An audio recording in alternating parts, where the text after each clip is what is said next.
aprender, né?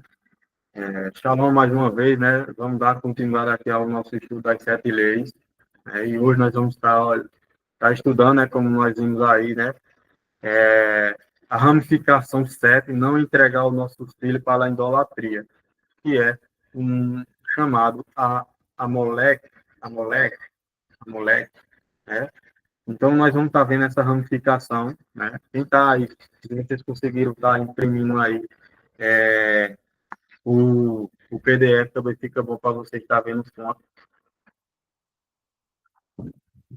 E para nós começou, quem está para perder, eu vou fazer sempre uma introdução rápida, para que vocês possam estar compreendendo o que nós já estudou do decorrer desses estudos. Como eu falei, né, diz nosso sábado, aquele que revela a fonte, ele traz redenção ao mundo, né? Essas leis das as de Nenô, né, quem organizou dessa forma aqui, a qual vocês estão vendo aí na tela, foi o More Antônio, né? Mas essas leis, elas estão tiradas do Seif Ahinut, do Seif Amixvot, né, na qual é o código também, um código divino, né, um código chamado Código Divino, de Moshe Heider. Então, de vários e vários sábios, vem essa direção do Talmud, de Tratado de Avodazará, né? Nós temos esses, essa organização de estudo das 7 leis, a qual o nosso sábio foi transmitindo e passando de geração em geração. E hoje nós temos um privilégio, né? Como o Nuteísta está contemplando todas essas leis, todas essas ramificações, a qual hoje nós estudamos, né?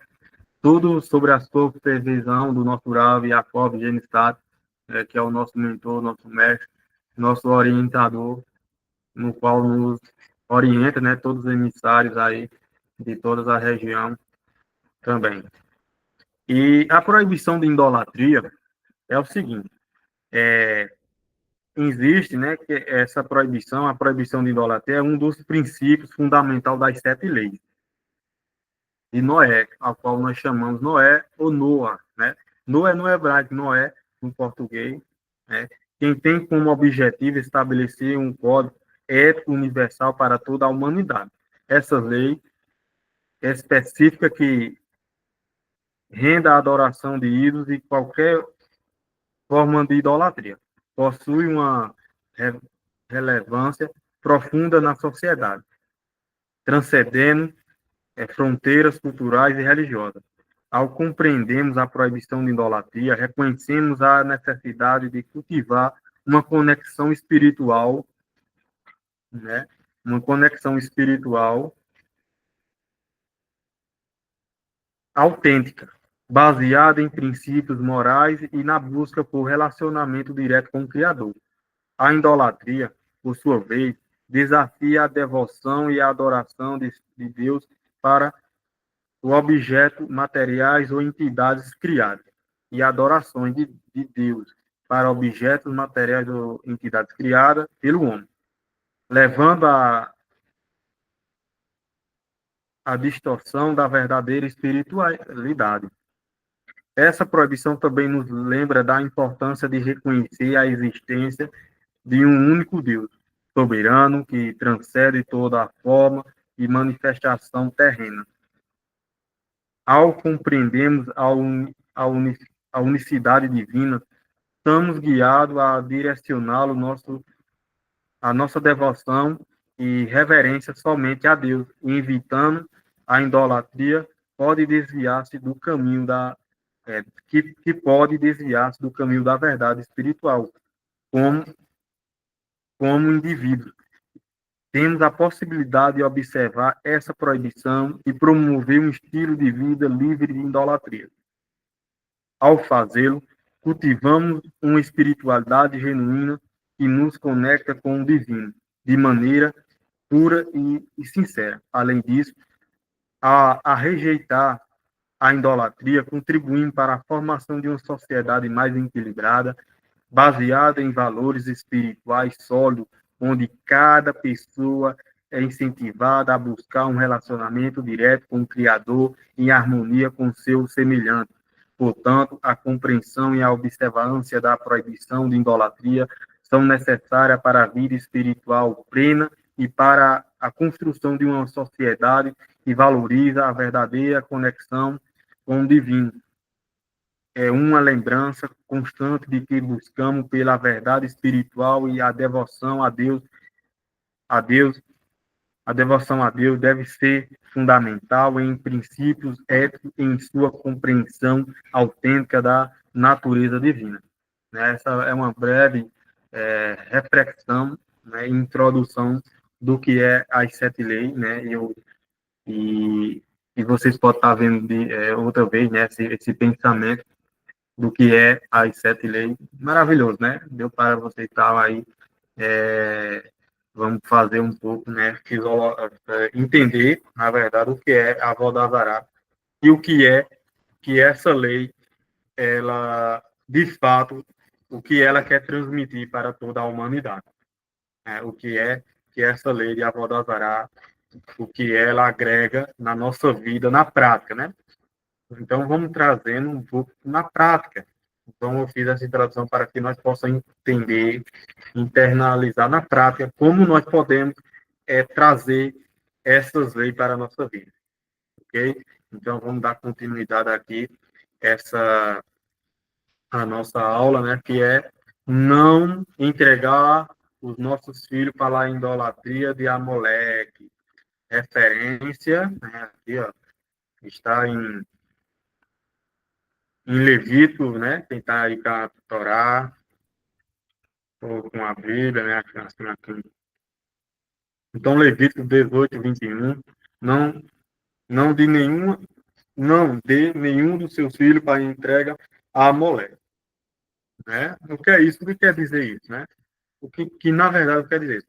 Na terra de Canaã, né, os antigos amonitas, localizados em uma área da Jordânia moderna, né, que hoje localizado na Jordânia moderna, praticavam o culto idólatra de adoração ao fogo de um deus Moleque, né?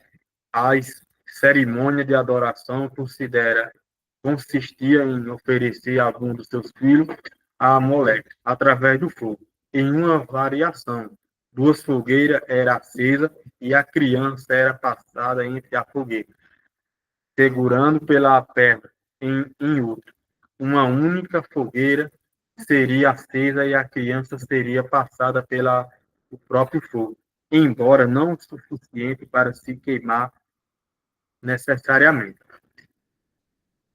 Embora toda idolatria já era proibida e aplicada com pena de morte, o culto de Moleque, né, em português, ou Moleque, era aparentemente uma forma rigorosa de idolatria ao ponto de merecer uma ramificação separada. Então, essa idolatria é tão forte que ela merece, na ordem da ramificação, falar dessa entidade, né, de tão forte a qual ela era de a chegar ao ponto de uma pessoa pegar um ser humano para fazer sacrifício, que é uma proibição pela Torá gravíssima, né? Aonde nós não colocamos fazer sacrifícios humanos jamais, né? Diferente do que é ensinado aí, né? Nessas religiões aí, né? Que propaga sacrifício humano abertamente, né? Fazendo até ato de aquela, como é mesmo, canibal, né, fazendo ali cerimônias demonstrando que deve sangue, o corpo e etc.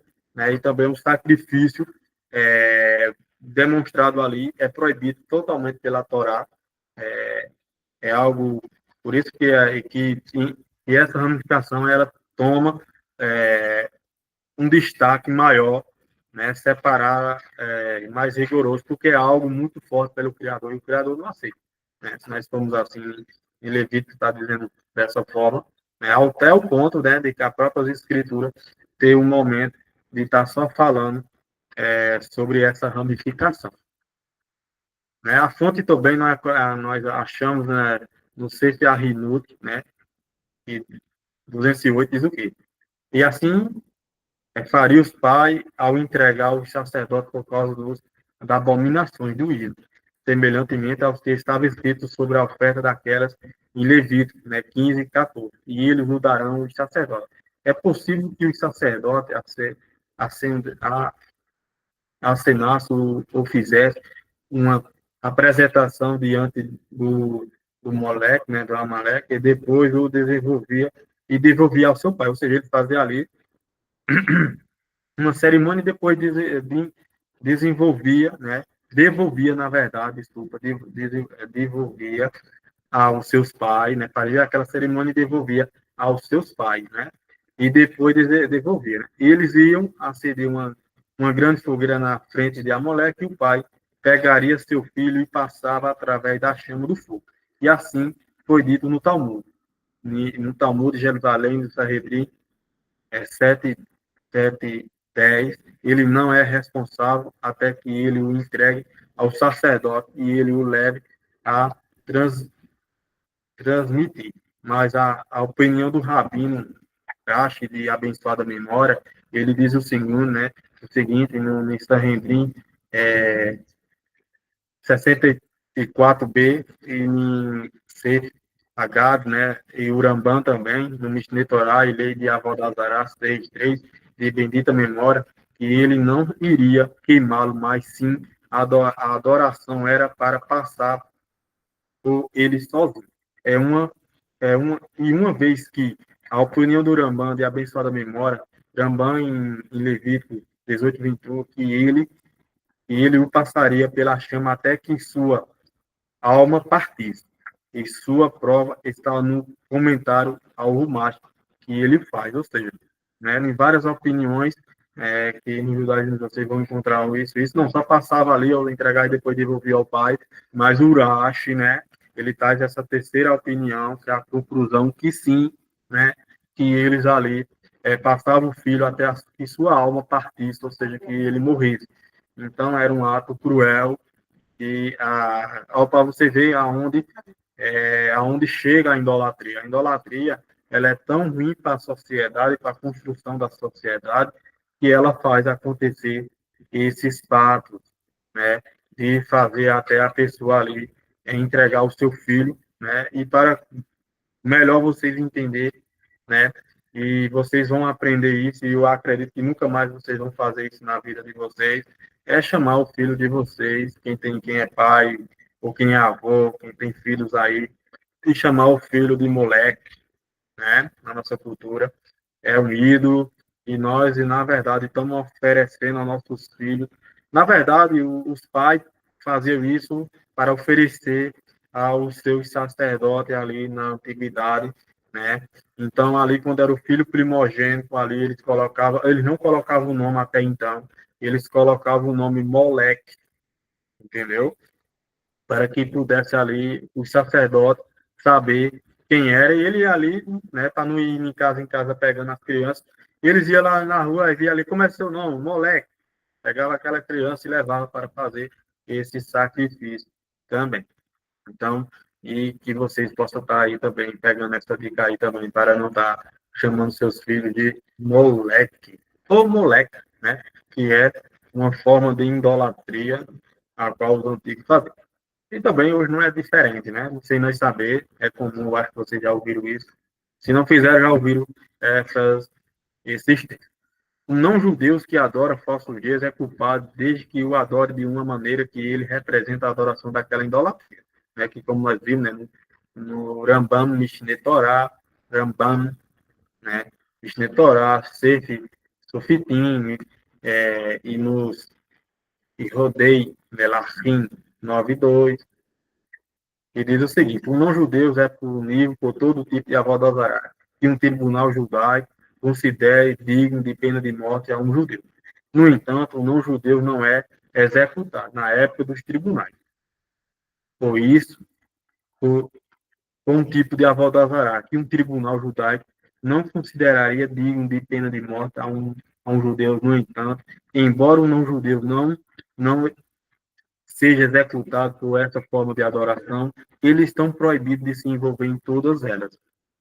Não devemos permitir que vamos erguer, né,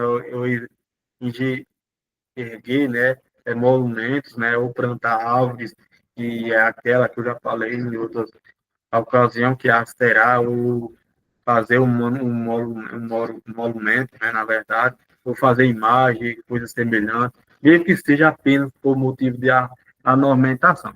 Toda oferta relacionada à idolatria é proibida para o judeu, mesmo sem pena de morte, também são proibidas para o não judeu. O que quer dizer com isso? Então, a pena de morte, né? Os judeus ele tem pena de morte se executar aquela idolatria, mas mesmo que um bem noa, ele não leva permissão, né? Na verdade, ele não leva a penalidade, a pena capital de morte, né? Mas mesmo assim ele é proibido, sim, de na verdade, se envolver nela, né? Aí tem alguns exemplos aqui para que vocês possam estar também vendo, né? Vamos dar um exemplo. No Brasil é muito culto alto religioso praticado, sacrifícios humanos, né? Eu não sei se vocês conhecem, mas existe, né? Tem tantos aí, eu não vou citar nomes, que na verdade é feito esses atos ainda, né? Para as idolatrias, mostrando quanto é perigoso quão grande e perigoso pode se tornar a idolatria. A idolatria ela é tão chegar a um tão ponto de você poder estar ali sacrificando o seu próprio filho, né? Então é muito aonde a religião, né, a qual que descaminhou, não a religião verdadeira, mas aquela que descaminhou-se, né, da verdade de Hashem, ela vai fazendo essas atos pecaminosos. Não entregar o nosso ser para a idolatria. Também seria aplicado não ensinar os filhos de não ensinar filho de monoteixa uma falsa religião, né? Você não vai estar ali ensinando aos seus filhos uma falsa religião e mais sendo monoteísta. Não batizar a criança, não ensinar a criança história da idolatria, né? Você não precisa estar ali ensinando as histórias da idolatria, mas você pode fazer algo, ensinar as crianças no monoteísmo, né? As 7 leis de Noa e os bons exemplos da Torá. Então você pode estar fazendo essas maneiras aqui como exemplo, né? De estar ensinando ali aos seus filhos o caminho verdadeiro da Torá, sem mencionar a idolatria, né? E vou dar esse momentinho aqui para nós dar continuidade ao nosso estudo sobre nosso estudo, nosso serviço de Shabbat, né? Aproveitando esse espaço, como eu falei, Shabbat Shalom, Edilene. E se Shabbat tiver alguma Shalom. dúvida, Shabbat Shalom, se tiver alguma dúvida, vocês podem estar perguntando aí para nós dar continuidade aí ao nosso serviço de Shabbat.